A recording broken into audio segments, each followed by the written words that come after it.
النهارده هنعمل مع بعض وصفة تنفع كطبق جانبي تحلي أي أكلة كده تبقى جنبها وتفتح النفس، وكمان تنفع كطبق رئيسي، وهقول لكم بقى على كل الإضافات اللي ممكن نضيفها على الوصفة دي ونخليها مختلفة كل مرة.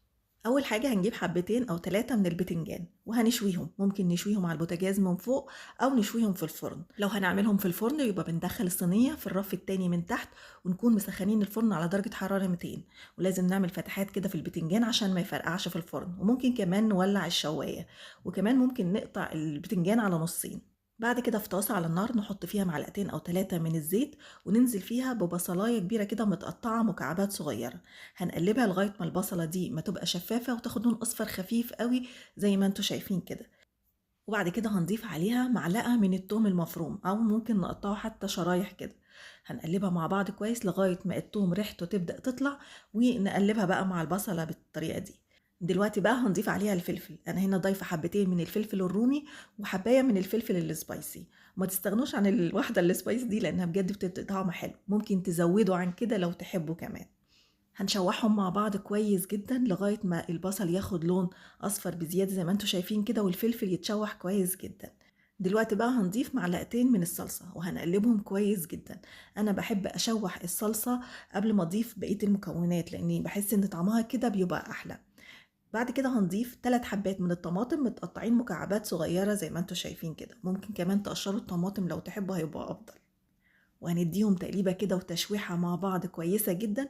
وبعد كده هنضيف التوابل بتاعتنا، انا بضيف لها معلقة كده من الملح ونص معلقة من الفلفل الاسود وكمان معلقة من الكمون، ما بحبش ازود في البهارات قوي.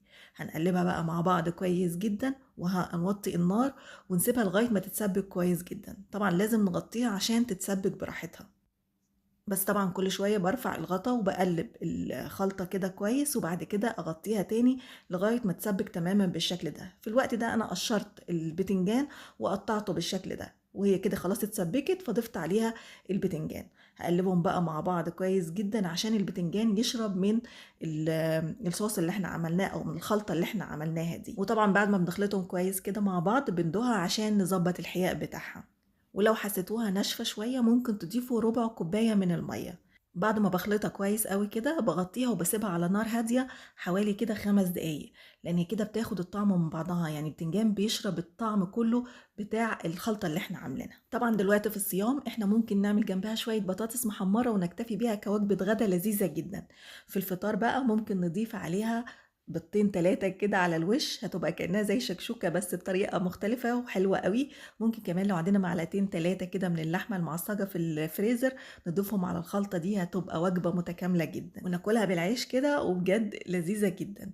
ممكن كمان كطبق جانبي احنا نحطها في علبة في التلاجة ومع كل وجبة ناخد منها شوية، حاجة كده تفتح النفس على الآخر. يلا جربوها وقولوا لي رأيكم فيها ايه، وبالهنا والشفا مقدما لكل اللي هيجرب الوصفة، واشوفكم على خير الفيديو الجاي.